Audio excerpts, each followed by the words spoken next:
మొట్టమొదటి వాగ్దానం ఏం స్టార్ట్ అవుతుందంటే, ఒక చక్కటి విషయం, ఒక ఇంటి ఇస్తున్నాడు. ఆ ఇంటి ఏమని ఇస్తున్నాడు? ఆమె సంతానానికి ఈమె సంతానానికి వైరం కలుగుతుంది.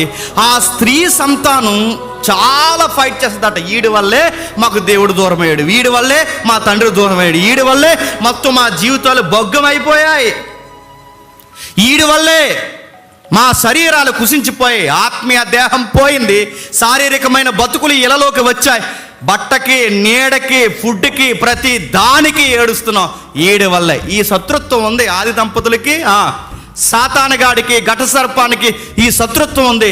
వాళ్ళు చాలా ఫైట్ చేస్తారట వాడితో. అయితే ఆ ఫైట్ చేస్తున్నప్పుడు వాళ్ళకి ఇండైరెక్ట్గా ఒక ఇంటి ఇస్తున్నాడు. ఆ ఇంటి ఏంటంటే, వన్స్ అపాన్ ఏ టైం, ఒక రోజు వస్తుంది, వన్ డే ఏదో ఒక రోజు వస్తుంది. ఆ రోజు ఏమవుతుందో తెలుసా? పూర్తిగా నువ్వు సాతాను మీద విజయం సాధిస్తావు. ఒకడొస్తాడు అన్నాడు. ఎవరు? ఒకడొస్తాడు. ఏదో ఒక సమయంలో, ఏదో ఒక రోజు, ఒకగానొక సమయంలో, ఒకగానొక రోజు ఆయన వస్తాడా? వచ్చిన వాడు నీవనుకున్న ఆశను నెరవేరుస్తాడు. స్త్రీ సంతానం అనగానే ఇక్కడ అవ్వ మొక్కరే అనుకోకండి. స్త్రీ సంతానం అనగానే మనకిస్తున్న వాగ్దానం, లేదా మన పుట్టుకలో వస్తున్న వాగ్దానం, మన మానవాళికి పుట్టబోతున్న శిశువు. ఆయన గూర్చి వాగ్దానం ఇస్తున్నాడు. ఇదిగో ఆయన ఒక రోజు వస్తాడు. వచ్చిన వాడు ఏం చేస్తాడు? ఖచ్చితంగా ఒక రోజు ఏం చేస్తాడంటే, పాపములో పడిపోయిన ఆదామవ్వలకి, ఆయన తర్వాత వచ్చిన సంతానానికి అనగా మనకి అందరికీ ఒక హోప్, ఒక నిరీక్షణ ఉంది. ఆ నిరీక్షణ ఏంటంటే, మనల్ని పాడు చేసిన వాడిని, ఇంకా పాడు చేస్తున్న వాడిని మధ్య నుండి దేవుడు ఎప్పుడు తీసేస్తాడు. ఇది లోపల ఉందా లేదా మనకి? అందుకే అప్పుడప్పుడు దేవుడినన్నా తక్కువ తలుసుకుంటాం, కానీ నన్ను ఎక్కువ తలుసుకుంటాం మనం. ఏది జరిగినా ఆడి మీదకి గెంటెత్తుంటాం. ఎవడి మీదకి చెప్పండి? టుక్ మన తొమ్మేసి అన్నారట, సాతానుగడి 12 అంతాను రొంప చేసింది అన్నారట.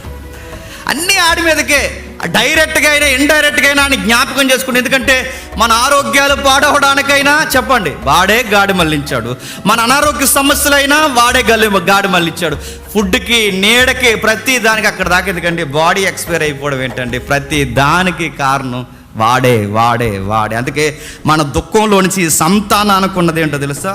వాడిని తీసేస్తాం. ఏదో ఒక రోజు వస్తుంది, ఒకగానొక రోజు రాబోతుంది, ఆ రోజు వాడిని తీసేస్తాం. ఇది మొదటి వాగ్దానం. సమాధానం లేని గొడవ ఏదైతే ఉందో, ఒక ఆయన వస్తాడు. ఆ వచ్చిన వాడు ఒక రోజు ఈ గొడవను పూర్తిగా తీసేస్తాడు. అంటే సాతానుగాడిని తీసేస్తాడు. రెండవది ఏంటంటే, మళ్ళీ మీరు చేస్తున్న ఇలాంటి పనులకి నేను ఇంకా మళ్ళీ ఎంత కోపం తెచ్చుకోనంటే, ఇలాంటి జలప్రలయం మళ్ళీ రప్పించను, మర్చిపోతాను, నేను చూసినప్పుడల్లా జ్ఞాపకం చేసుకుంటాను. ఇది రెండో వాగ్దానం. బాగా వినండి. వాగ్దానం అన్నా, నిబంధన అన్నా, ప్రమాణం అన్నా అన్నీ ఒకటే కేటగిరీ అండి. ఒక రచయిత ఏమంటాడంటే, దేవుడి నిబంధన చేస్తేనట చాలా విచిత్రంగా ఉంటుందట. మనము మాటిచ్చి మర్చిపోతామేమో కానీ ఆయన మాటిస్తే మనం మర్చిపోయిన మన పిల్లల వరకు కూడా ఆయన మర్చిపోయాడు. అది ఆయన చేసే వాగ్దానం.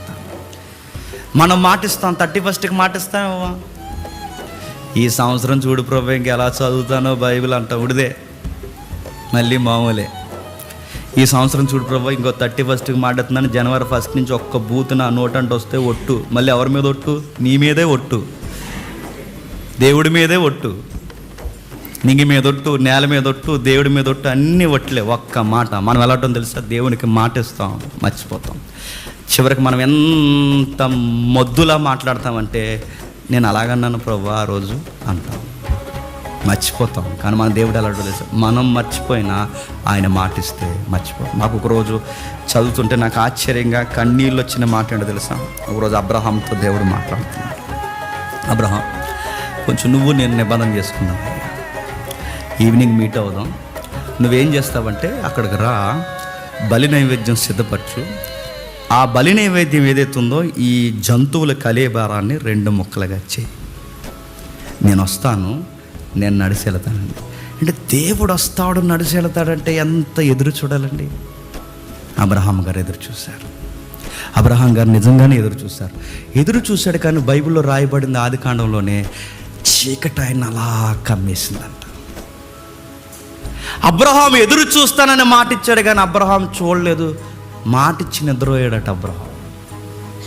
కానీ మాట ఇచ్చిన వాడు, నువ్వు నిద్రపోయినా నేను నిద్రపోనని ఆ జంతువులు కలేబారం మధ్య నుండి ఆయన నడిచి వెళ్ళిపోయి అబ్రహామును లేపన్నాడట. అబ్రహాం నేను అన్నానుగా, వచ్చాను, నీకు మాట ఇస్తున్నాను. నువ్వు మర్చిపోతావు కానీ నేను మర్చిపోను.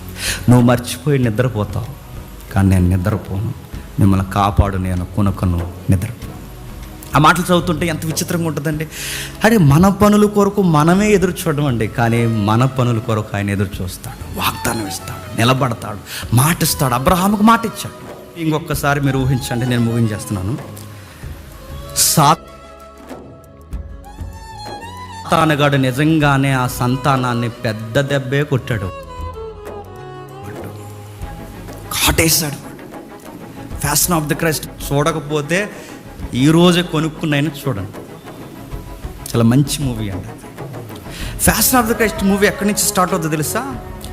సరిగ్గా ఆయన పాదాల కింద సర్పం, పాదాల కింద సర్పం.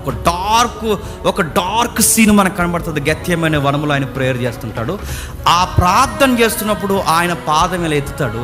సరిగ్గా ఆ పాదంతో ఆ పాదం మీద ఈ సాతానుగాడు ఇలా కాటేస్తాడు, వేయడానికి చూస్తాడు. సరిగా ఆడి నెత్తి మీద యేసుక్రీస్తు వారు అడుగేసి బయలుదేరతాడు. ఎక్కడికి బయలుదేరుతాడంటే ఆ డైరెక్టర్ చూపిస్తాడు మెలగిస్తాను, ఎక్కడికంటే సిలువ ఎక్కడానికి రెడీ అవుతాడు.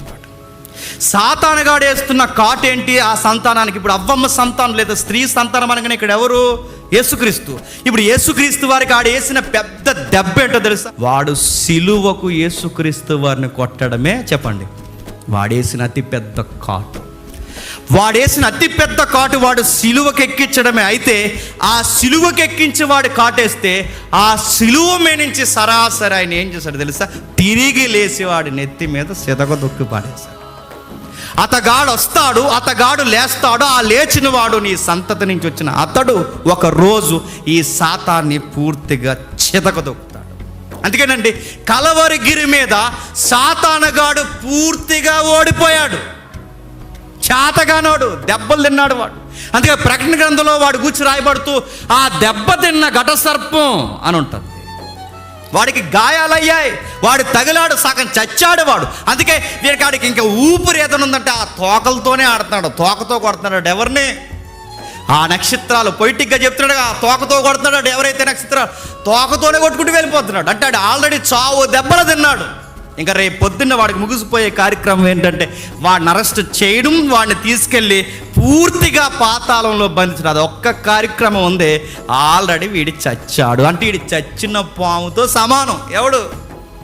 సాతానుగాడు. ఇప్పుడు ఈ దెబ్బలు తిన్న ఈడు ఉడుకుతో, అసూయతో ఎవరిని మింగేద్దామా, ఎవరిని పాడు చేద్దామా అని చూస్తున్నాడు. ఇప్పుడు వాడి చేతుల్లో చిక్కకూడదంటే నీకు ఒకే ఒక ఆప్షన్ ఉంది. ఆడిని చితకు దొక్కిన ఆయన దగ్గరికి ఆయన రెక్కల చాటుకు నువ్వు రావాలి. అప్పుడే బతుకుతావు, గుర్తుపెట్టుకో. లేదంటే వాడికి దొరికేస్తావు ఖచ్చితంగా. వాడికి ఎప్పుడైతే దొరికో వాడికి బందీఖానలో మనం తీసుకుంటే మనిషిని మనిషిగా ఉంచడం, మృగంగా మారుస్తాడు. మనిషిని మనిషిగా ఉండడం, రకరకాలుగా చేసి పడేస్తాడు. అందుకే వాడు అంతం ఎప్పుడు ప్రారంభమైంది, వాడు సగం సావు ఎప్పుడు ప్రారంభమైందంటే కలవరి గిరి మీద వాడు యేసుక్రీస్తుని కాటేశాడు. ప్రభు తిరిగి లేచి వాడు శిరస్సు మీద తొక్కేశాడు.